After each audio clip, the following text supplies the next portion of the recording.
자, 오늘 있었던 동아일보 오전 단독 보도 내용입니다. 지난 3월 북한의 정찰총국 공작조가 한국인을 납치하려다가 중국에 체포됐다. 이런 이야기인데요. 이 내막에 이번에 있었던 지뢰 도발과 연결이 돼 있다. 이런 추정까지 나오고 있습니다. 어떤 이야기인지 지금부터 하종대 부국장과 함께 자세히 알아보겠습니다. 자, 지금 결국에는 납치를 또 노렸다. 납치만을 전담하는 그런 조직이 있었다는 건데 그래서 충격적인 거잖아요. 예. 사실은 북한 같은 경우는 과거에서부터 납치하는 전담 조직이 있었죠. 그게 바로 북한 인민군 산하의 정찰국이었는데요. 그것이 2009년에 인민군하고 노동당에 있는 작전국까지 합쳐가지고 정찰총국이라는 아주 거대 조직이 생겼습니다. 거기에 최고 책임자가 김영철이라는 사람이고요.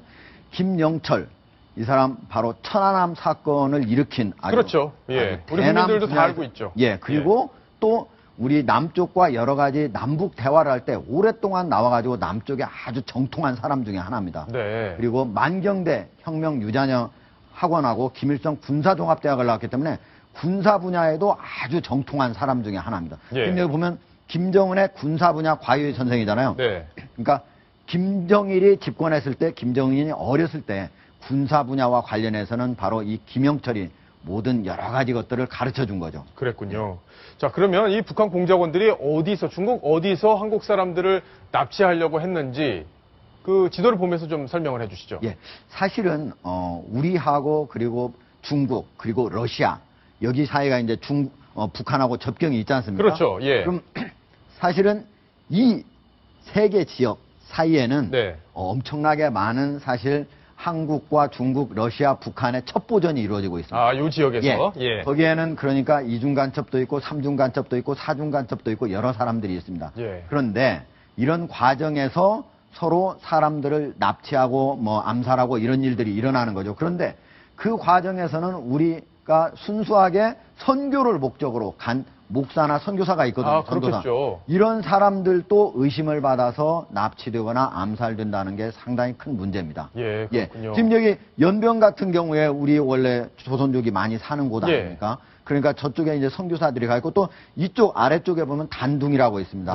단둥이라고 하는 쪽에 선교사들이 가 있는데 여기에 있는 우리 선교사들이 그런 의심을 받아서 납치되거나 실제로 2011년에 여기에 있는 암살된 적이 한 번 있었습니다. 우리 목사님이. 그리고 또 우리 저쪽 연변 쪽에서는 2명의 목사와 그리고 선교사가 북쪽으로 납치가 돼가지고 유인 납치가 된 거죠. 직접 납치를 직접 해서 간 건 아니라 북쪽으로 들어간 것 자체는 마치 자원에서 들어간 것처럼 돼 있었는데 3개월 뒤에 북쪽에서 간첩이라고 발표를 했죠. 그걸 시인할 수밖에 없어요. 살아야 되니까. 그렇죠. 고문을 하고 하면 할 수 없이 허위 자백을 할 수밖에 없는 건데 자, 근데 이 납치조는 어떤 사람들인지 공작조가 특수훈련을 받았을 것 같고요. 그리고 중국에 어떻게 하다 체포가 된 건지 그게 궁금합니다. 이번 3월에 바로 이 북한에서 정찰총국 소속의 5명에서 8명 되는 정예 요원이 바로 연변으로 나와가지고 우리가 하고 있는 선교사나 목사 이런 사람들 중에서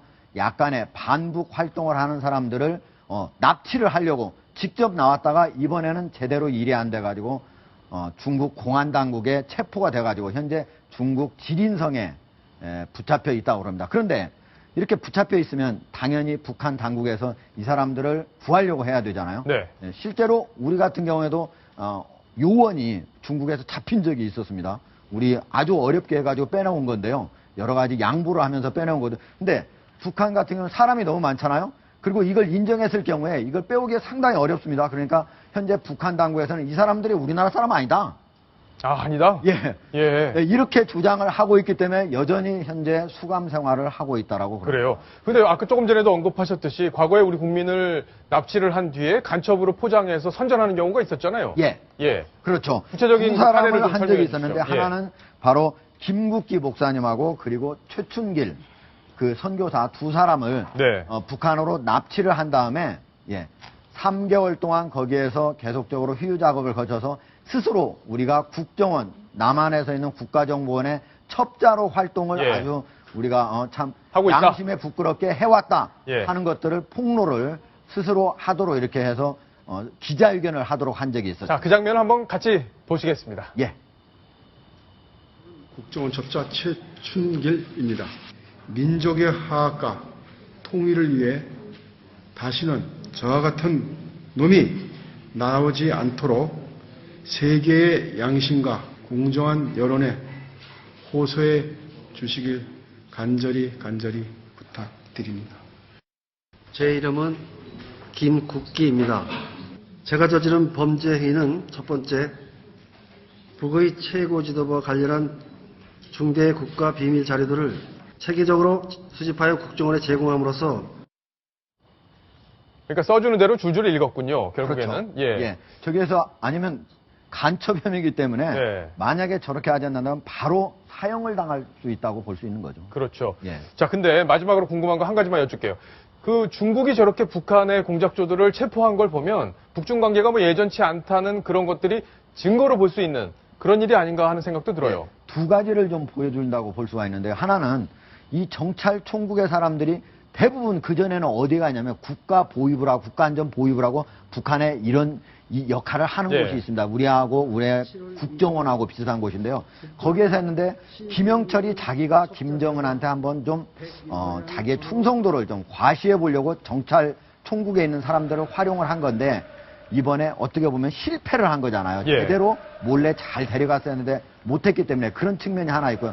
또 하나는 중국 정부가 과거에는 사실은 크게 중국의 어떤 형법을 위반하지 않는다면 그냥 봐줬는데, 이번 같은 경우에는 아주 적극적으로 이런 정찰총국 요원들을 예. 잡았다고 하는 측면에서 북한과 중국의 어떤 사이 관계가 과거하고 달리 이제 이런 일들도 더 이상 봐주지 않겠다 않는다. 하는 거를 보여주는 대목이라고 예. 볼 수가 있습니다. 알겠습니다. 지금 이 일 때문에 김영철 숙청설까지 나돌고 있는데 네.